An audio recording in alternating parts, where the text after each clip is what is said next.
Hey guys, Jim Greasehaber, cage side seat. DC, just to follow up on that, with all due respect, how important is it for you to go out on top from the standpoint of not only getting the belt back, you talked about fighting your fight, but as you get set to retire, DC all-time great light heavyweight, but John Jones, DC all-time great heavyweight, but Stipe. How much is it to avoid that sting of having that twice with this that fight? would be I'm a guy with a big ego, and that would suck. I mean, I got to be honest, to think that there would be two guys in my career that were just better than me, and I had multiple chances to beat them, and I didn't get it done. Yeah, it would suck, but Dana didn't just go, hey, DC, I love you, you're a great guy, fight for all these championships. I earned these opportunities, right? So all these tough guys that I fight, again, 10 title fights in a row, that's all earned. It's not because they like me. These guys aren't my friends to the point that they just give me championship fights. I train, I fight, and I win.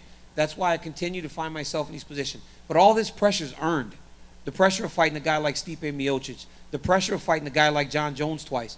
When Jones beat me and he got in trouble, I beat everybody else until he got back. And then I beat everybody else again until I fought Stipe. So all this shit's earned, man. This isn't given. And I think people need to recognize and realize that. And how important is it for you to be such a role model in your community, to be a high school coach, to have your own kids looking at you, to be over 40 years old and still at this level, and to be able to have the chance to ride off into the sunset with that belt and bring it back to Gilroy? It's massive, because when I was growing up, I didn't have that many people to look up to in that way. So when you can touch someone like me in the community, it means a lot. I love giving back. I love doing the things that are going to make an impact on people.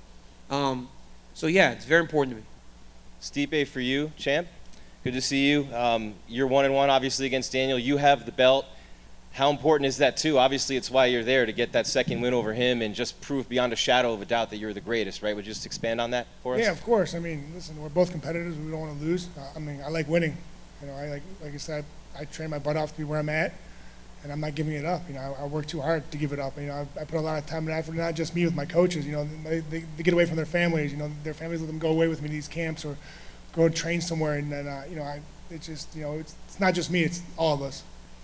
And we talk a lot about the UFC being at the forefront in the sports world, but you were really out on the front lines with COVID in Ohio, being a firefighter and doing your job there, and you said, hey, I'll fight later, this is my job now. Can you reflect on that experience a little bit and how it gave you maybe more perspective as you head into another big fight?